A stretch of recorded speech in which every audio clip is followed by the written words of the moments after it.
बिस्मिल्लाहिर्रहमानिर्रहीम। नाजरीन, hit story के साथ मैं हूं शमशाद मांगश। नाजरीन, इस्लामाबाद में बेशुमार मसाइल हैं और उन मसाइल की निशानदही के लिए, उनके हल की तजावीज़ के लिए हम जनाब डॉक्टर गुलाम सरवर संधू साहब को ज़हमत देते रहते हैं और उनकी मेहरबानियाँ वो आ भी जाते हैं। और आजकल ईद के दिन है, यहाँ पे पार्किंग का बहुत बड़ा मसला है। वैसे तो अब इस्लामाबाद इतना ज़्यादा वसी हो गया है कि ईद शबरात ना भी हो, पार्किंग का मसला ही मसला है। लेकिन ईद उल फितर के मौका पे पार्किंग की ये सूरत हाल है कि जो फैमिलियाँ शॉपिंग के लिए आती हैं उनको गाड़ी खड़ी करने की जगह ही नहीं मिलती, कोई प्लानिंग नहीं है सीडीए की। अस्सलाम वालेकुम जनाब संधू साहब। वालेकुम सलाम जी। संधू साहब, ये सीडीए ने मास्टर प्लान में पार्किंग के लिए कोई जगह नहीं रखी थी। अभी देखें, ईद उल फितर के दिन है, चांद रात आने वाली है, उससे पहले बल्कि आखिरी अशरे में जोर पड़ जाता है शॉपिंग का जोर आ जाता है। लेकिन उधर गाड़ियां घूमती रहती हैं, पेट्रोल करोड़ों का ज़ाया होता है क्योंकि उनको जगह नहीं मिल रही होती, वो इंतज़ार में होते हैं कि कहीं जगह मिल जाए। बिस्मिल्लाहिर्रहमानिर्रहीम। मांगड़ साहब, जैसे मैं हमेशा कहता हूँ, क्योंकि मैं बहुत लंबी पॉलिटिक्स यूनिवर्सिटी और सारा किया है और टाउन प्लानिंग के लिए सही कि ये टाउन प्लानिंग जो है ना, ये आम आदमी ज़िंदगी से बहुत ज़्यादा मुतल्लिक़ है। ये टाउन प्लानिंग, इसका जो सिंपल सा प्रिंसिपल है टाउन प्लानिंग का, वो comfort, convenience and well being, ये तीन चीज़ों पे चलती है। बिल्कुल सही। लेकिन अनफॉर्चुनेटली इसको सबसे इग्नोर किया गया। बहरहाल मैं इसको आपके पार्किंग के इशू पे लेके चलता हूँ, लेकिन इसको थोड़ा सा मैं कनेक्ट करूँगा हमारी एक गुफ्तगू से कि जिसमें मैंने अर्ज़ किया था कि हम पढ़े लिखे टाउन प्लानर्स की बजाय हम अलामाजात फिलासफर्स ला के सीडी में बैठाते हैं।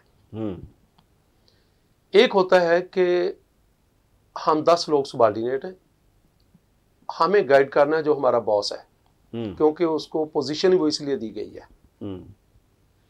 अगर वो गाइड करने वाले को पता ही नहीं चीजों का, तो वो नीचे वालों को क्या कहेगा? नीचे वालों ने तो स्पेड वर्क करना है। उसका इंपैक्ट इसी तरह अदारों पे आता है और इसी तरह शहर पे आता है। अब मैं पार्किंग के हवाले से, पार्किंग में इतना बड़ा इशू है इस्लामाबाद का, इस पे तो फुल फ्लैज कोई एक अलग से हम पार्किंग पे बात करेंगे। इस वक्त मैं सिर्फ 3 बातें आपसे करता हूँ पार्किंग के मुतल्लिक़। अब हम 2024 में हैं। बिल्कुल। लेट 1990s में ये कॉन्सेप्ट आ गया था कि आप पार्किंग की ज़रूरत बढ़ेगी, तो इसके लिए हमें अल्टरनेट अरेंजमेंट्स में जाना होगा। इस्लामाबाद में हमने बिलू एरिया में, जब लाशारी साहब चेयरमैन थे, तो उस वक्त ज़ाहिर है जो सदर्न साइड है फजलुल हक रोड वाला बिलू एरिया, तो वहाँ पे प्लाजों की जो कमर्शियल प्लॉट्स हैं हमारे, उनकी विड्थ कम है, बेसमेंट में पार्किंग नहीं आ सकती थी। उस वक्त डिसाइड किया गया कि जो हमारी उनकी सर्विस रोड सामने है, हम बेसमेंट ओनली फॉर पार्किंग, उनको कहें कि आप उसके नीचे आ जाएं, आपकी पार्किंग विड्थ बढ़ जाएगी।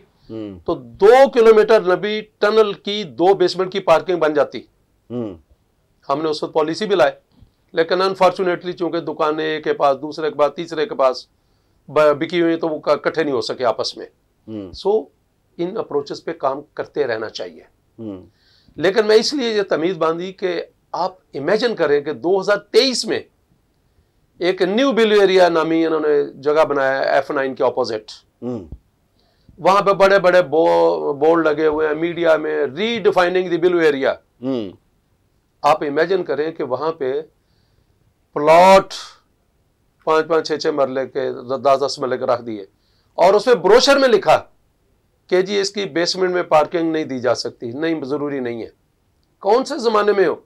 लोग कह रहे हैं कि पुरानी बिल्डिंग्स को गिरा के बनाओ और बेसमेंट में पार्किंग दो, और हम 2023 में कह रहे हैं, प्लान कर रहे हैं कि नहीं नहीं, इसमें पार्किंग की, बेसमेंट अंडरग्राउंड पार्किंग की जरूरत नहीं है। एक तो यहां से अंदाजा लगा ले। हाँ जी। आप F9 G9 बिलू एरिया में जाएं, आपको जब कंस्ट्रक्शन होती देखें, 2 हिस्सों में नजर आएगी। एक 6 बिल्डिंग्स हैं जो 10 की तरफ है मैकडोनल्ड के सामने, उनकी पार्किंग देखें, अरेंजमेंट देखें, और ये रीडिफाइनिंग को जाके देखें, पार्किंग है ही नहीं है इससे मुराद इतनी कम है। आप खुद कह रहे हैं कि अंडरग्राउंड नहीं देनी पार्किंग, किस जमाने में? अगली बात है, एक बात है, दूसरा पार्किंग का इशू आपको बिलू एरिया की हाई राइज जो बिल्डिंग है इनमें और जहाँ मॉब एरिया में ऑफिसेज हैं वहाँ पे पार्किंग प्रोवाइडेड है। हमने बायलॉज बनाए थे कि जनाब बेसमेंट में पार्किंग देंगे, लेकिन सिक्योरिटी के नाम पे अंदर कोई पार्किंग नहीं आती, बेसमेंट में सारी बाहर खड़ी है, गाड़ी सड़कें भरी पड़ गई। This is matter of management and implementation. ये किसने रियायत दी इनको सीडीए में? रायत आप कोई देखता नहीं ना। बात यह कि अगर मैंने पहले बात की, फिर कहना कि बार बार कि जिस बंदे की जिम्मेदारी है, जो हेड कर रहा है विंग को, हुएवर इज, उसने ये काम देखने होते हैं। उसने शहर देखना होता है कि मेरे शहर में अगर प्लानिंग का हेड है, उसने देखना है कि मेरे शहर में प्लानिंग से रिलेटेड, कम्युनिटी रिलेटेड कौन से प्रॉब्लम्स आ रहे हैं, उसका मैंने क्या हल देखना है। लेकिन मेरे भाई अगर उसको पता हो और विल हो, मजबूरी हो, नहीं फाइल सामने होती है, फाइल में नहीं, ये फाइल में चीजें नहीं है, ये प्रैक्टिकल चीजें फील्ड में निकलना पड़ता है, देखना पड़ता है जाके कि इन्होंने जगह रखी है कि नहीं रखी है, इंप्लीमेंट हो रही है नहीं हो रही, नताइज का आ रहे हैं। एक चीज आपने बनाई है, मैं आपको एक मिसाल दूं कि F7 में 2011 में बात हुई कि जी पार्किंग का इशू है। मैंने एक प्रपोजल दी कि जी आप बेटाई रोड पे आए, लतीफ बेटाई रोड पे, तो वहां पे लंबा ब्लॉक है, वो उसकी दुकानों की जो आगे जो आप कह लें कि फुटप्रिंट उनका वो 4 फुट ऊंचा है पार्किंग से जो बनी थी।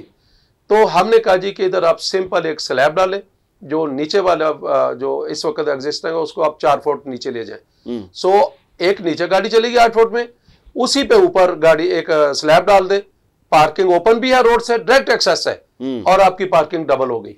बिल्कुल सही।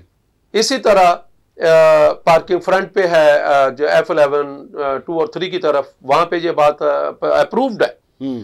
फिर हमने इसको कहा कि जो जहां पे जुबली पार्क है उसके साथ एक खाली जगह पड़ी हुई है कि जी इधर मल्टी स्टोरी कार पार्किंग बनाते हैं और आप इधर गोल्फ कोर्स या जो भी जिसने भी आना पैदल आ जाए, आप इसको पेडेस्ट्रियन कर दें इसको मरकज को। सही। वो तो ना बनी मल्टी स्टोरी। ये कहाँ पे बननी थी ये मल्टी स्टोरी आप जुबली पार्क है F7 मरकज में। सही। और कॉलेज है पार्क सड़क है, उसके दरमियान में जगह है, ये खाली जगह पड़ी हुई है। बिल्कुल सही।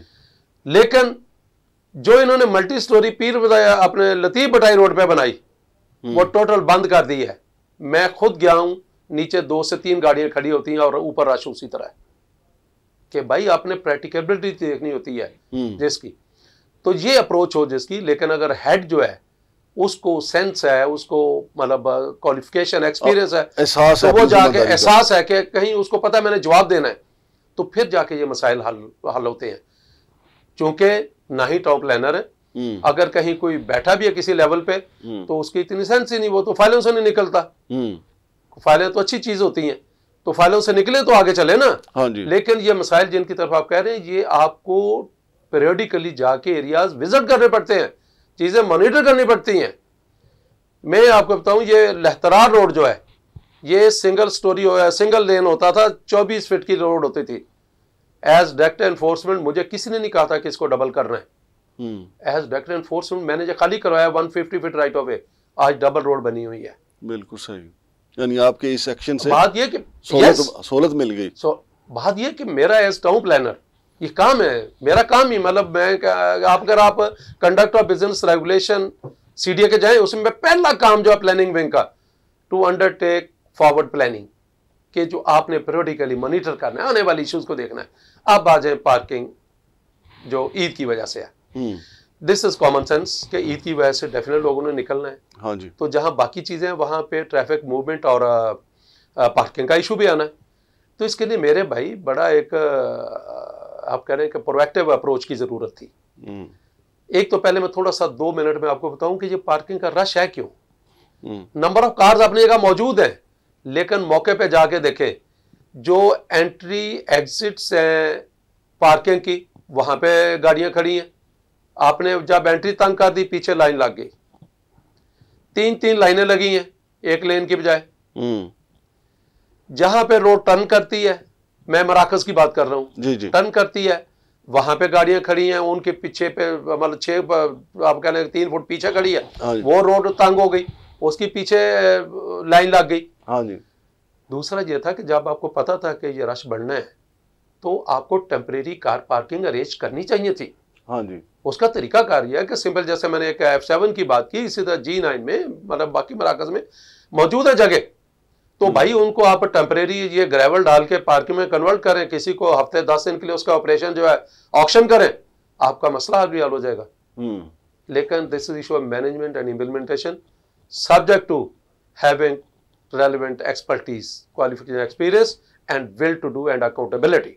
बड़ी अच्छी तजवीज़ है संधू साहब। लेकिन संधू साहब एक और चीज़ भी बताएं कि अब ये तो ईद के दिनों की बात है, हम आम दिनों में वर्किंग डेज में ऐसा होता है कि डी चौक से लेके खैबर प्लाजे तक ब्लू एरिया की दोनों अतराफ में पार्किंग की जगह नहीं होती, लोग चक्कर लगाते रहते हैं कि कोई गाड़ी खड़ी करने का मौका मिले। अब गर्मी आ गई है, सर्दियों में तो ये होता है कि जहाँ मिल जाए, फिर गर्मियों में ये भी प्रायोरिटी होती है कि कहीं छाँव में जगह मिल जाए। तो ये प्लाजे जो हैं, क्या ये दोबारा इनको बनाने पड़ेंगे वो बेसमेंट में पार्किंग देने के लिए, ये क्या होगा? ये देखिए, अगर तो बेसमेंट में पार्किंग देनी है तो डेफिनेटली मौजूदा स्ट्रक्चर्स में नहीं बन सकते ये, सही। लेकिन जैसे आपने बात की कि इसका एक 97-98 में मैंने खुद स्टडी की थी, सही, पुरानी है, मतलब आप समझे 25 साल पुरानी है, 26 साल। उसमें मैंने टोटल कैलकुलेट किया था कि सीडी ने पार्किंग दी कितनी है और रिक्वायरमेंट कितनी है।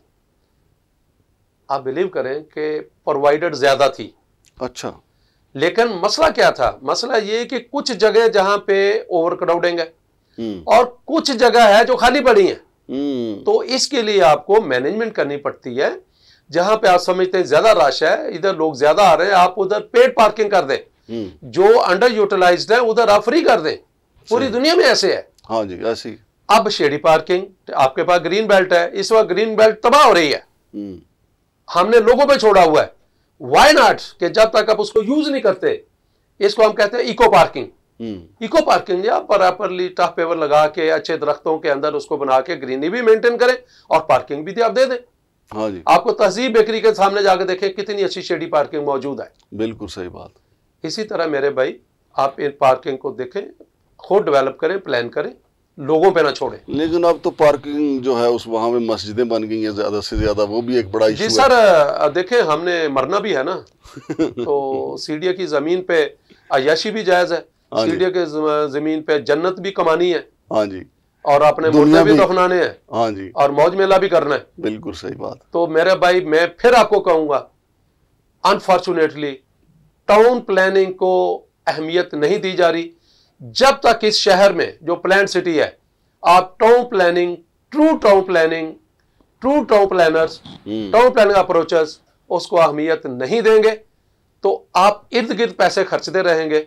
ये तो ऐसे ही है जैसे पंचर वाले को कहें यार गानी का ऑपरेशन तो कर दो तो फिर वो जो पंचर लगाएगा वो आपको पता है। उधर भी वैसे मामलात ऐसे ही हैं। लेकिन मैं फिर रिक्वेस्ट करूंगा, being citizen of this city, और मैं PhD इन टाउन प्लानिंग, मैं फिर कहूंगा कि खुदारा इस फील्ड को आप अहमियत दें।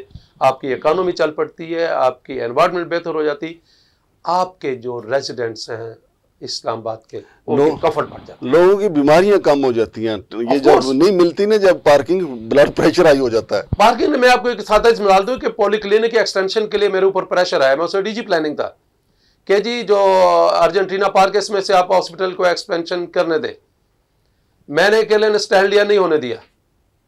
मैंने उनको 3 जगह दे दी पॉलीक्लिनिक को, G11 में, I8 में। मैंने कहा उधर जाकर पॉलीक्लिनिक को एक्सटेंड कर लें आप, क्योंकि उधर ही गवर्नमेंट एम्प्लॉइज रहते। पार्क दोबारा नहीं बनना। लेकिन जब 2014 में मैं वहां प्लानिंग में नहीं था, तो वहां पे एक्सपेंशन, हॉस्पिटल के एक्सपेंशन के लिए पार्क छोटा कर दिया गया। अब पार्क को जगह कहां से देंगे? क्या वो लोगों के एनवायरनमेंट, क्या लोगों की रिक्रिएशन, क्या लोगों की हेल्थ के लिए जरूरी नहीं है? बिल्कुल सही कहा। So true town planning professionals, please honour it, otherwise आप पैसे भी खर्चते रहेंगे और लोग तंग भी होते रहेंगे। बहुत शुक्रिया जनाब सरवर संधू साहब। तो नाजरीन, ये जो सरवर संधू साहब ने जो मालूमात दी हैं, बड़ी हसास मालूमात हैं। हसास इसलिए कि हमें इनको महसूस करना चाहिए, और ख़ास तौर पे जो CDA के लोग हैं, CDA से मुतल्लिक़ अफसरान जो हैं, जो CDA में काम कर रहे हैं, जो इन्वायरमेंट के लिए काम कर रहे हैं, जो टाउन प्लानिंग के लिए काम कर रहे हैं, CDA के चेयरमैन हैं, उनको ये प्रोग्राम बार बार देखना चाहिए। इसलिए नहीं देखना चाहिए कि उनको मैं ये कहीं ये कह रहा हूँ कि उनको कुछ पता नहीं, लेकिन उनको आइडियाज़ आएंगे और उनको ये एहसास भी होगा कि लोग किस मुश्किल से दो चार हैं। शमशाद मांगड़ को इजाज़त दीजिए। अल्लाह हाफ़िज़।